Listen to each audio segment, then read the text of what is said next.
Ladies and gentlemen, today we're on a trip in our favorite rocket ship. So today is October 22nd? Yes, so we're going to see Jessie Reyez. Not in concert, but she just released another poetry book. And we got tickets a while ago to go see this. Well, ticket, I'm going by myself. So we're gonna go do that. I left work early today and I got to spend some time in my house just vibing. So happy about that. You know, can't really complain too much about that. I was going, my intentions were to get a car wash and get the inside of my car detailed, but I just rotted in bed for a bit. And so that's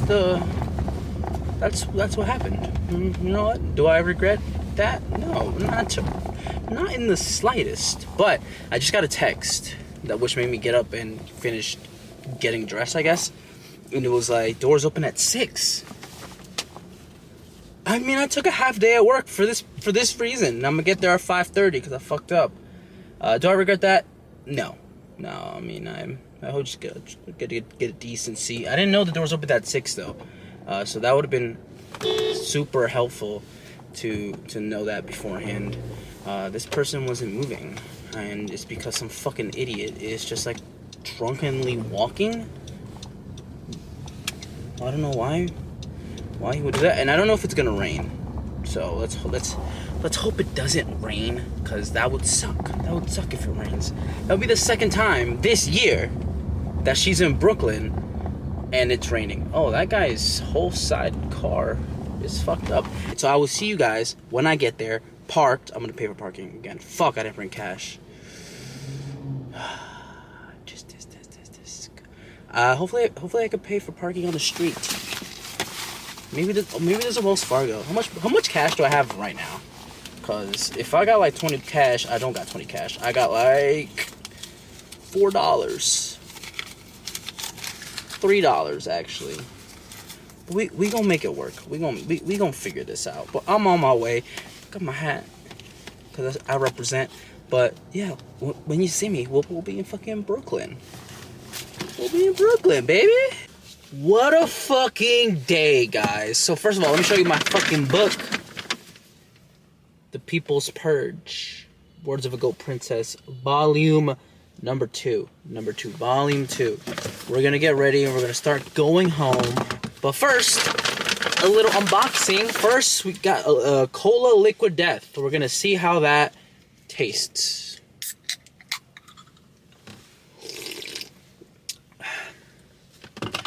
That tastes like ass. But out of pure desperation, I went to Whole Foods to grab something to eat, even though it's 9 p.m. But it's not Manhattan, so why did I expect things to be open? But I got a brookie. Let me taste how that is. I'm doing things in the reverse. But if it's anything like I know how it tastes like, this shit's fire. Solid 8 out of 10. No notes. But then I got these jalapeno kettle chips. Kettle brand potato chips. I'm just gonna taste a little bit of everything just to get on the road. Like an hour drive home. Cause we're in Brooklyn. Ready? Crunch. That's fire. So while I set up my sandwich, I got a turkey and cheddar sandwich. Let me tell you the story of today's book reading. So I got here. I was fakely late, but not really, because again, it's a ticketed event, so you have a spot no matter what. Then I had a pretty decent seat. I'm not gonna lie to you. It was like right in the middle, and I'm big enough to where, ew, fucking mustard. Big enough to where like it doesn't matter where I go because I'll still be able to see. So I had a great seat, and I'm gonna put some of this mayo on there, just for some fucking flavor. I had a great seat. I met some cool people on the line. Some very interesting characters along the journey today, and out of just positive vibes, we got them to go inside because they didn't have tickets initially, so they were here waiting in the cold. And I it's funny because I recognized them because I parked, like, I'm literally across the street from the venue. I parked right here, and no tickets, thankfully. I parked right here, and I saw them in line. And I was like, okay, I'm gonna wait till 6. That's when, like, you don't have to pay for parking. And then I'm gonna get on the line at like 5:55. So I did that. I made a fucking mess, guys. I made a fucking mess, but that's why I got this fucking fork. So I could just spread it. So I could spread the mess around.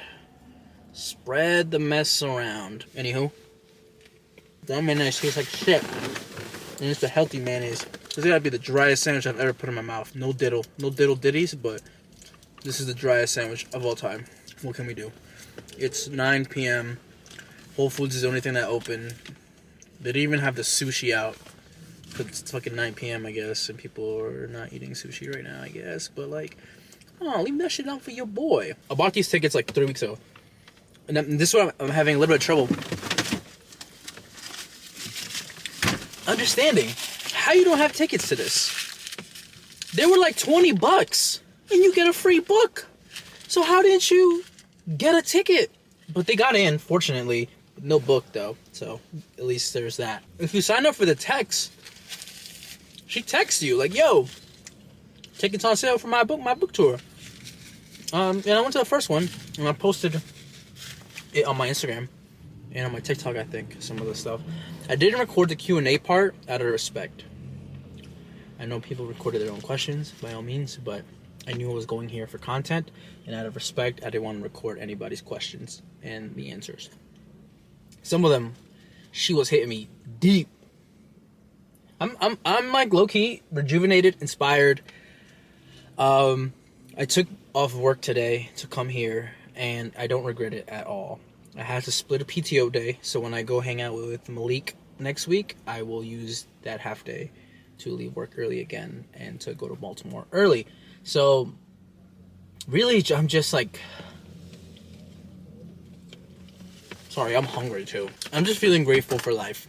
I had a moment, I think I spoke about it a few weeks ago. Maybe I didn't post the podcast about it, but I was just grateful for like the opportunities I've had in life where financially I'm no longer feeling like I'm drowning. I work hard for my money. I work hard on the ways I spend it anyway. Like, I want to make sure everything is spent and it's worth it to me, and it adds value to me. And I think this added a lot of value to my life. I just gonna leave it at that. I think I'm just gonna go home. I'm gonna eat on the way home, but I'm having difficulty processing how grateful I feel after being in a room of people that feel on the same levels that I feel. And I think that's very unique. And that's only unique, not to just Jessie Reyez, but like to any artist that you connect with on a deep level like that. I think whenever you can get in a room with people like that, you just come out with your batteries charged and you're rejuvenated and you're ready to go, and you feel like you could take on the world, you know? So that's what I'm feeling right now. I'm feeling inspired. I'm feeling passionate. I'm feeling grateful for everything that I have in life and everything that I will have in life in the future. The ones that I do post, the poems that I do post, I hope that you take what serves you, and I hope you enjoy my experience of this book reading. So I'm gonna go home. I'm gonna eat this along the way, and I'll see you guys hopefully with Fabian sometime soon. Peace.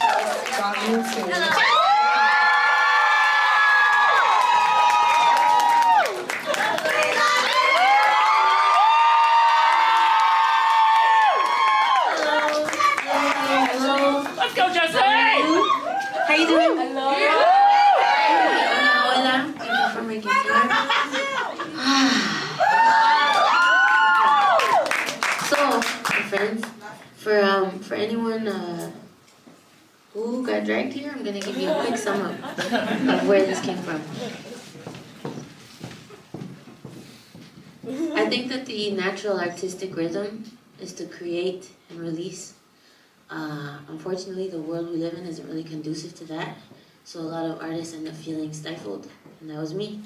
I was itching to drop shit, and especially now that I'm grateful to have, you know, a bigger operation, but especially now I can't just like make and drop because the label's gotta be aware. We need contracts, producers, and masters, mixing, DSP, scheduling, a bunch of shit that was like a chip on my shoulder, and I thought about how I could like get around it, and I figured out that it kind of landed in my hands on Instagram when I started doing the prompts, and I would ask, write a song about, and y'all would send me these beautiful, like, one-sentence summaries of what the human experience is. It was crazy, because every time I opened it, that's literally what it was like.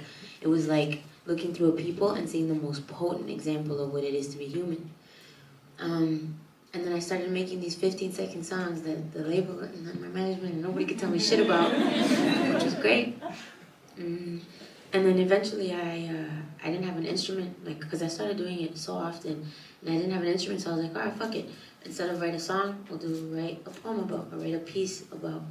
And it felt nice to kind of go back home to poetry since words have always been my first love.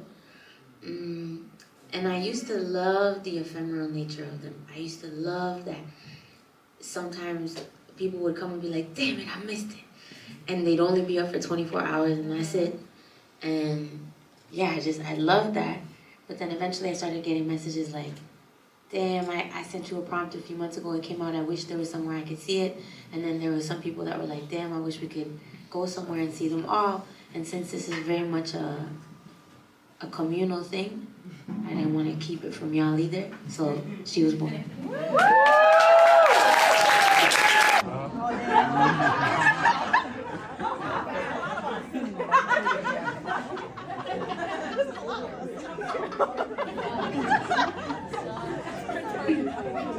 Write a piece about being mentally damaged. Most of my life, I've been part of the minority. But here, in this decade of oversharing, emotional bearing and emotional bearing, generational trauma tearing, individuality declaring, don't fucking worry about what I'm wearing, no censorship cause I'm always swearing, conservative boomer scaring era. In this era, I feel a bit at home. Until the internet gets me comparing, and I begin caring much more than I should. When a screen and social norms continue to tell me I should be worried about finding my bearing, the answer starts glaring me down. Maybe things haven't changed. Maybe the normies are still staring. Maybe being yourself is still daring. But that's fine. The back of my hand has a hand drawing of this road. Deep down, I've always known home is home, regardless of if I'm home alone.